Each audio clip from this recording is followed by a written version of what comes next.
Hi everyone, Hey. Wendy's with me. Hey. We're outside in the woods. We're actually standing on a deer stand. I don't know. We're way up here. We're on a deer stand. There's the steps going down. This is the woods. We had a little bit of excitement since we first came in here. We've been out in the woods for a while. Yeah, we have. Um, And I was gonna say we probably had time stop again because we felt like we were in here for at least an hour, maybe a little more than an hour, mhm. and realized only a half an hour went by. Yeah. And there's So, no way. and we're going in and out of densities Yeah. right now. And I'm sure it's because we're together, we're enjoying being together, and we don't want this day to end because being in the woods is fabulous. Yes. And then there was a little incident that happened. Yeah, you should. We'll be talking about that after Wendy says what she's gonna say. Well, basically, we started to walk down the hill, and because it's a huge dip in here, and then there's like a little creek.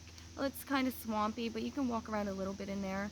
And then, of course, all the dead trees and everything going on, because we like to look for mushrooms, you know that. We're mushroom hunting right now. Yeah, so anyway, I was looking over, because there's a field past the woods right here, and it's supposed to be like a golf course on the other side.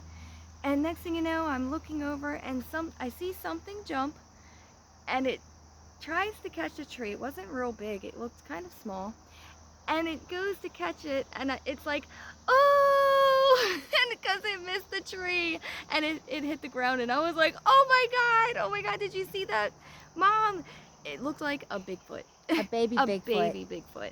And it was brown. It had light tan face.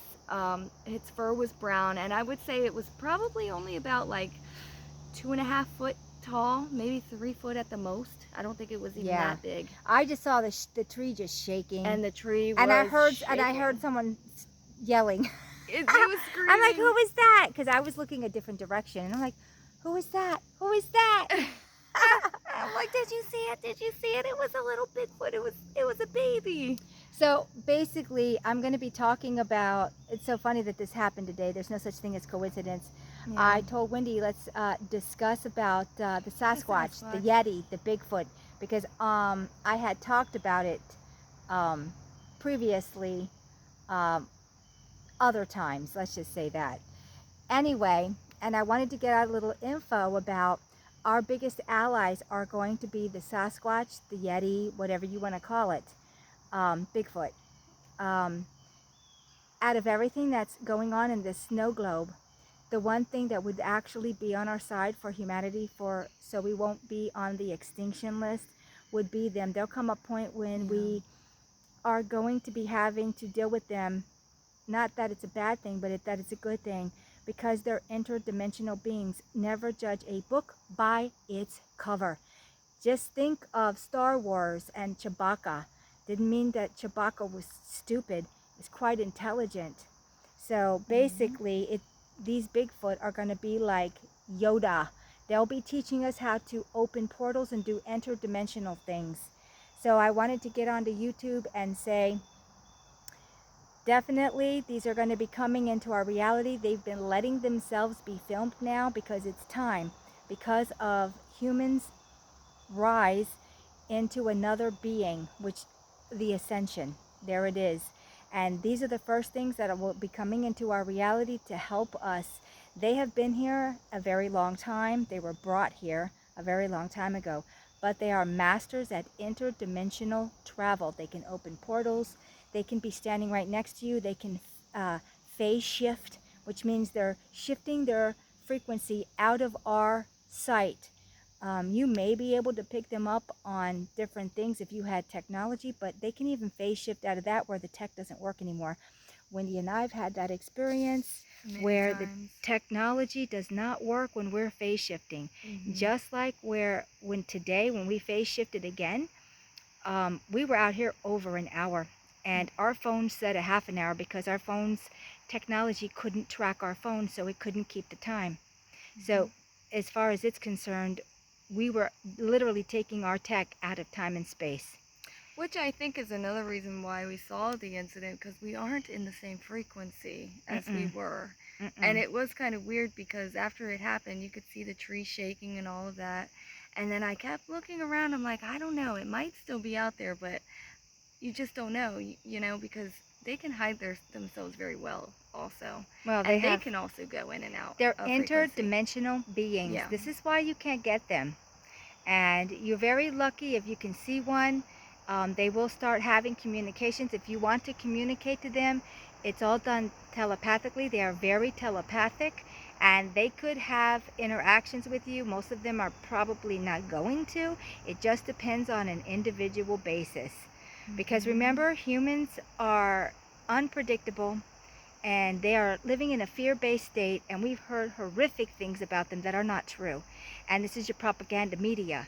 They will be our biggest allies in this transition, because everything that you think is your ally right now is not your ally. So they'll be your true ally. So I mean, just imagine the things they could teach us. You know? Opening portals, interdimensionally shifting from point A to point B. I mean, there's a lot of stuff, skill set, that they could help us learn on top of many other things. I mean, they are nature's guardians. We were supposed to be the custodians of nature, and we've gotten as far away from that as you can possibly imagine. And we need to be reintroduced into being custodians for our reality. And that's our next step. That's what will be coming in the future.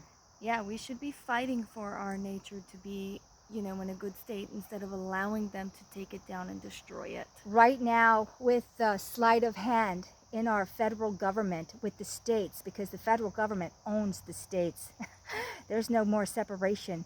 And them swapping all public lands to be federal to state. One of them, which is state, has the right to go in, cut trees down, harvest, and even mine, to destroy all land. Federal governments were protected. Their lands for the people protected. Now with this swap, there's nothing protected anymore. This means species are no longer protected, trees are no longer protected, vegetation, rivers are no longer protected. This is happening underneath of your noses now. Start researching. And why do you think all these fires are happening? You think they're happening? They're happening because of Greek fire. Greek fire has been caused with lithium. You want to know the secret to Greek fire? Greek fire has always been lithium. Lithium is Greek fire. The more water you put on it, the hotter it burns. And they are dumping lithium all over the forest, and they're catching them on fire. And why do you think they're doing that? Because if there's nothing left, they can mine the hell out of everything. And it's gotten really bad too, because not only can you come in our area where we're residing in both Delaware and Maryland, I could even say, because it's in both states, the mining is becoming phenomenal. I mean, it's just everywhere anymore, and then they're building everything. And then even from us walking in the last week or so, since Mom has been here, we have been seeing these patches on the ground of charcoal black, like it's been burned. Like, it'll just be in a certain area, or it'll be on a certain tree. And it's like, what is going on where these, mostly I've noticed it's around the beech trees. So it's like, what is going on where the beech trees are now having huge... Every tree is being targeted. First it started with the redwoods. That's why they're being destroyed and have been destroyed. Then the next thing was the elms and all of these, and now it's the beech trees. They've got all kinds of chemicals working in this reality to destroy the trees from the inside out. Nature is the biggest enemy, you know, and we're gonna have to stop this. We are the human beings, are the custodians of nature, and everyone needs to wake up and realize this, and we need to protect our nature. Nature is absolutely everything. We lose our nature, we lose ourselves. So that also needs to be said.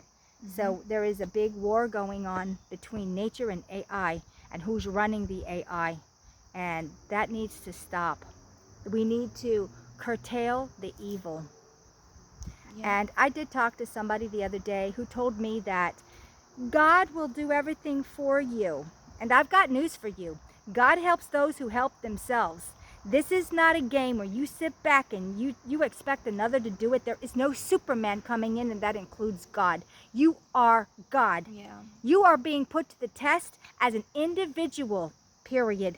What will you do for the better reality? Where will you stand up? Where will you be counted? It's as simple as that. No one's going to do it for you. And this is being done on an individual basis. You are a God. Are you going to tell me that you're not a God? You're an absolute God. And this is where it's your responsibility. I even had someone tell me the other day, it's too big. What can I do as a single person? It only ever takes one. You can do a lot. It only ever takes one. Yeah. Are you the one? Yeah. Of course you are. Stand up, be counted, put your foot down, and start taking back your reality. Because the more people that do it, the reality is no longer shaped by the 1% on top. And this is what needs to be done. Is this not worth saving? Would you like to live in a Mad Max world? Or would you like to live in this world? And you can already see the devastation in here. But it's there it bad is. in a lot of areas. Your choice. You live in a Mad Max dead world, or you can live in nature and live with nature and have nature repair the air, repair the water, repair everything. There it is. I mean, even if you go out into nature, I mean, what we do all the time is we'll gather all the acorns, the seeds, anything that's hit the ground that we know is not going to grow in certain places, or it's too crowded or what have you, and we'll pick it up and we'll start putting it in places we know it can grow at. You know? Where there's blank spots, Yeah. dead spots, because nature's being so attacked. I mean, any little thing that you can do is going to help. Absolutely. You know? Absolutely. Yeah. So I guess that's all we're going to talk about today. And we'll be doing another video probably next week, probably a little more in depth, but this is just a short video for today. Yeah. And also our abilities are coming on, because we were having things happening with that too. Yep. I think Wendy's going to tell you one little thing that happened to us yesterday. Well, we were out walking, and of course there's a lot of trees that are dead now and falling down, or they might even still be alive and falling down, either way. And one of the trees was over top of another tree. Somehow the top of the branch ended up bending underneath of the wood that was on the ground that was dead. The tree that died. The tree, yeah. It got pinned underneath. So a living tree was somewhat underneath, and there was all these logs over top of it, and we're like, how did this even happen? And you know, of course you have people out here just throwing this stuff around. They just want it off the trails. But you know, harming nature in the process isn't helping. So Mom was like, okay, we need to do something to help this tree. So we're like, all right, let's go ahead. And I know these logs are heavy, but we're going to do what we can to pick them up, try and move them, anything we can do to try and get this tree out from underneath these logs. So I went ahead and went down by the trail to where I could try and hold the bottom of one side of the log, so I could hold it up so it will come up like this instead of being like, you know, laying flat. And Mom was going to try and get the tree out, and I just kept, I was saying, I need to help you because I don't want you to hurt your neck. She already has bad, we both have bad neck and back issues, but I didn't want her to harm herself anymore because she has been also facing vertigo. So I'm like, I need something to hold this log up. I need to be able to go over there and help her so she doesn't harm herself any further than what's already basically happened. So I'm screaming this and yelling this. I'm saying, Mom, don't do anything. And then I'm thinking at the same time that this needs to hold itself up. I can't do it all. So next thing you know, I look at the log, and the very other end of the log, that the side that I'm holding, I'm looking at the other end of it. And next thing you know, the log ends up, it's like somebody pushed it over, and it just was automatically now laying on the other log, another log. And I'm like, oh, thank God. Because it was like a big relief that I could do something now. And then I had Mom, you know, look into it. I'm like, what happened? How did that even happen? There's no way I could have pushed that over on my own. There's just no way. No, that thing was enormous. It's the size of a tree. Yeah. A big one. It was crazy. And she had looked into it. She's like, you telepathically moved that log because you just needed it to get done. She levitated it. Yeah, levitation. She actually levitated the log, and I'm like, oh, you levitated that log, just like a woman who was trying to get their child out from underneath of a car. You levitated that log, and she didn't just move it over, she moved it up and over, and we're talking about probably 100-foot tree that it belonged to. That's how thick it was. And it's like, oh my gosh.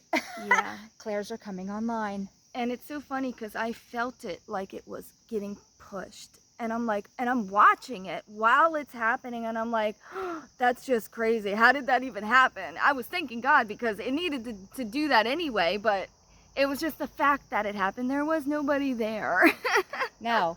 And we unpinned the tree. Yes, and, we did. Oh Right gosh, after you that. could just see the tree was like, oh, thank you, thank you, thank And you. that tree was really stuck under there because there was like 3 logs on top of it. Big ones. Big ones. And we did everything we could. And I still think we somehow even manifested or levitated even that to come out, because we were both on top of it trying to pull it there's out, and it was actually like not the moving. weight of those logs It that was were not bigger moving. than I could put my arms around it. Yeah. Yeah. And then, you know, when you just think you need to do something, it doesn't matter if you think you can or can't do it. It's not about that. It's just when you know something needs to get done, it will get done. Yes, it here. will. Yes, it will. It will. So that It was will. very interesting. Our clairs are coming online. One of them is levitation. I believe Wendy used her own toroidal field, put it around the tree, and literally just moved it over like it was a feather. Yeah.